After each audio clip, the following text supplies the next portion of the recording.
ونصلي ونسلم على رسوله الكريم أما بعد فأعوذ بالله من الشيطان الرجيم بسم الله الرحمن الرحيم قل إن كنتم تحبون الله فاتبعوني يحببكم الله ويغفر لكم ذنوبكم والله غفور رحيم صدق الله العظيم وصدق رسوله النبي الكريم الأمين۔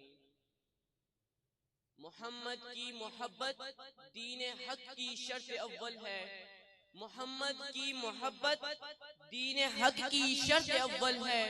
اگر ہو کچھ کمی اس میں تو سب کچھ نامکمل ہے۔ حضور صلی اللہ علیہ وآلہ وسلم کی پیروی اور آپ کے احکامات پر عمل پیرا ہونا آپ صلی اللہ علیہ وآلہ وسلم سے سچی محبت کی علامت ہے۔ آپ صلی اللہ علیہ وآلہ وسلم کی اطاعت دراصل اللہ ہی کی اطاعت ہے، اور آپ کی محبت حقیقت میں اللہ ہی کی محبت ہے۔ اللہ تبارک و تعالی نے قرآن مجید فرقان حمید میں ارشاد فرمایا، قل ان کنتم تحبون اللہ فاتبعونی یحببکم اللہ ویغفر لکم ذنوبکم واللہ غفور رحیم۔ اے محبوب آپ فرما دیجئے اگر تم اللہ سے محبت کرنا چاہتے ہو تو میری اتباع کرو، اللہ تم سے محبت کرے گا اور تمہاری بخشش فرما دے گا اور تمہاری گناہوں کو مٹا دے گا، اور اللہ بخشنے والا رحم فرمانے والا ہے۔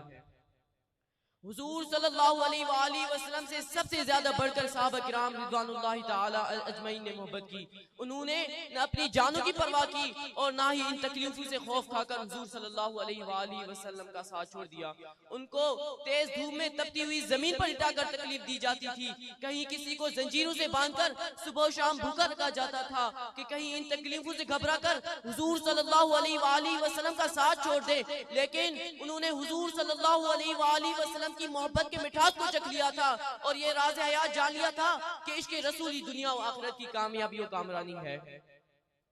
عزیزان محترم، یہی محبت ہے جس کی وجہ سے ابو بکر صدیق اکبر بن گئے، عمر فاروق نے محبت کی وہ فاروق اعظم بن گئے، عثمان غنی نے محبت کی وہ ذو النورین بن گئے، اور مولا علی نے محبت کی وہ حیدر کرار بن گئے۔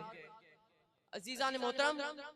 حضور صلی اللہ علیہ وآلہ وسلم کی محبت میں ہم اس وقت سچے اور کامل ہوں گے جب ہم حضور صلی اللہ علیہ وآلہ وسلم کے سنتوں پر عمل پیرا ہوں۔ آپ صلی اللہ علیہ وآلہ وسلم نے جس چیز سے رکنے کا حکم دیا ہے اس سے رکیں، اور جس چیز کو کرنے کا حکم دیا ہے اس کو ہر صورت بجا لائیں۔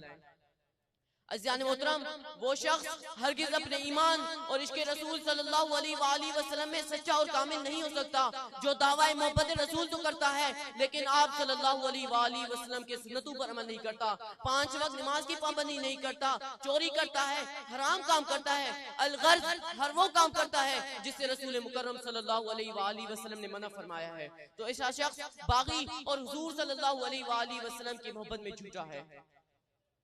تو ایسا شخص اپنا ٹھکانہ جنت کے بجائے جہنم کی بھڑکتی ہوئی آگ کو بنا لے۔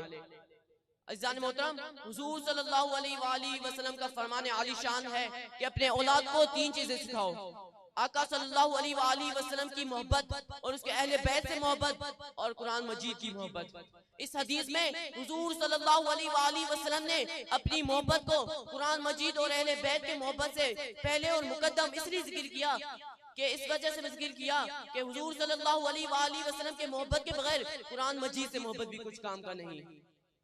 اور حضور صلی اللہ علیہ وآلہ وسلم کی محبت کے بغیر نہ نماز قبول ہوتے ہیں، نہ روزے قبول ہوتے ہیں، نہ حج، زکوٰۃ، الغرض ہر وہ کام بارگاہ خداوندی میں مقبول حضور صلی اللہ علیہ وآلہ وسلم کی محبت کے بغیر نہیں ہوتا۔ شاعر نے کیا خوب فرمایا، نماز اچھی، روزہ اچھا، زکوٰۃ اچھی، حج اچھا، باوجود اس کے میں مسلمان ہو نہیں سکتا، نہ جب تک کٹ مروں میں شہ بطحا کی عزت پر، خدا شاہد ہے میرا کامل ایمان ہو نہیں سکتا۔ وہ جو نہ تھے تو کچھ نہ تھا، وہ جو نہ ہو تو کچھ نہ ہو، وہ جو نہ تھے تو کچھ نہ تھا، وہ جو نہ ہو تو کچھ نہ ہو، جان ہے وہ جہان کی، جان ہے تو جہان ہے۔ وآخر دعوانا ان الحمدللہ رب العالمین۔